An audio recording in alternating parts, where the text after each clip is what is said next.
ਹੋਏਗੀ ਕਿ ਅੰਨੇ ਦੇ ਪੈਰਾਂ ਹੇਠਾਂ ਬਟੇਰਾ ਨਾ। ਸੋ ਬਟੇਰਾ ਆ ਗਿਆ ਉਹਨਾਂ ਦੇ ਪੈਰਾਂ ਹੇਠਾਂ। ਮੁੱਖ ਮੰਤਰੀ ਦੇ ਪਦ ਦੇ ਕਾਬਿਲ ਨਹੀਂ ਸੀ ਚੰਨੀ ਸਾਹਿਬ।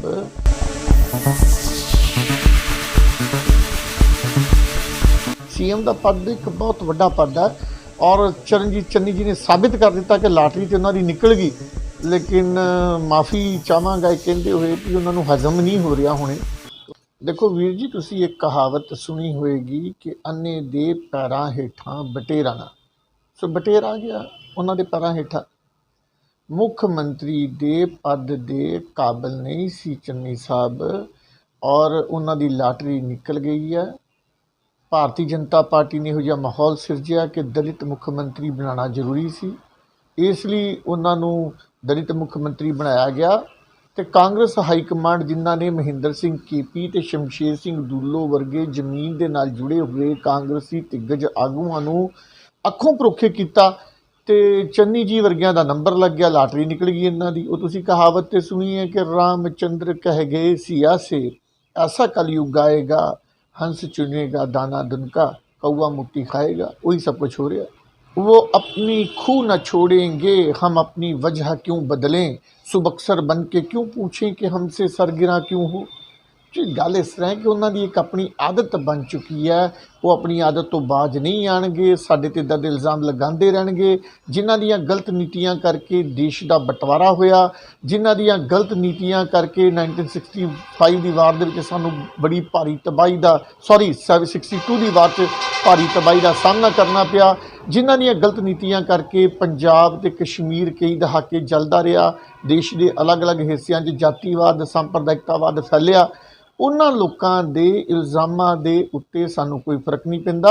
असी अपना काम पहलां भी करी जा रहे सी ते हुण भी करी जावांगे, ते सारियां देशभक्त जमातां होर भी जिहड़ियां ने उन्हां ते इहो जिहे आरोपां नाल कोई फर्क नहीं पैंदा। वो अपना काम कर रहीआं ने, कल भी अज भी और अगे भी करदियां रहणगीआं।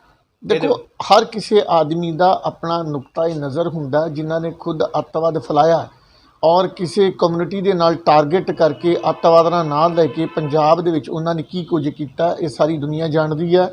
श्री हरमंदर साहब का अपमान किद्दां कीता ये सारे जानते हैं। हिंदू भाईचारे का पंजाब दे कतलेआम होया, उहदे पिछे दीयां वजह की सीगियां ये सारे जानते हैं।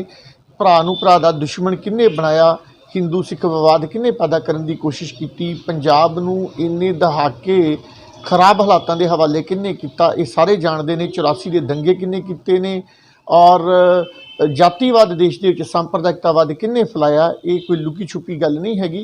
इसलिए वो जो भी कहते हैं नहीं कहते, कोई वो कहते कि किसी ने कि चंद ते कोई थुक्के ते अपने मूँह ते डिगदा।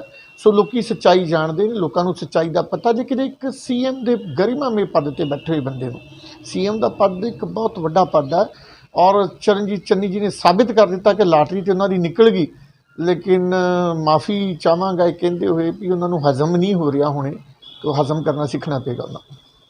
देखो मैं एको ही गल करदा कि जिनके खुद के घर शीशे के हों वो दूसरों के घरों को पत्थर नहीं मारते। अपना आप पहला देखो और जे तुहाडे कोल कोई साक्ष्य है, कोई सबूत है, कोई तत्थ है, तो उहदे आधार पर गल करो। असीं तो यही देखा जो कुछ पिछले समय सेवा के कार्य हुए ने, ब्लड डोनेशन कैंप हुए ने।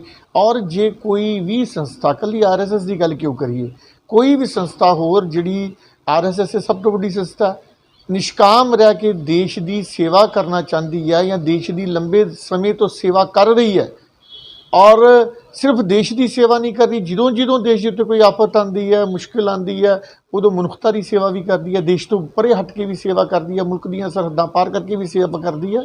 तो हर किसी नूं अपनी गल रखण दा, अपने देश दे, अपने धर्म दे, अपने समाज दे उत्थान दे लई प्रयत्न करन दा हक हैगा। तो ये कोई नवीं गल नहीं, सारे कर रहे हैं।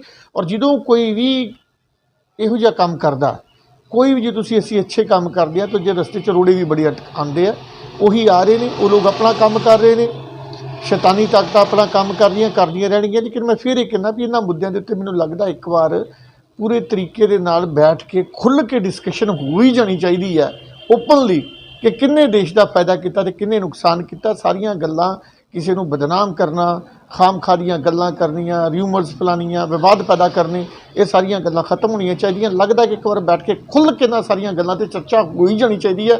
इन्हां लोकां दा बेनकाब होना बहुत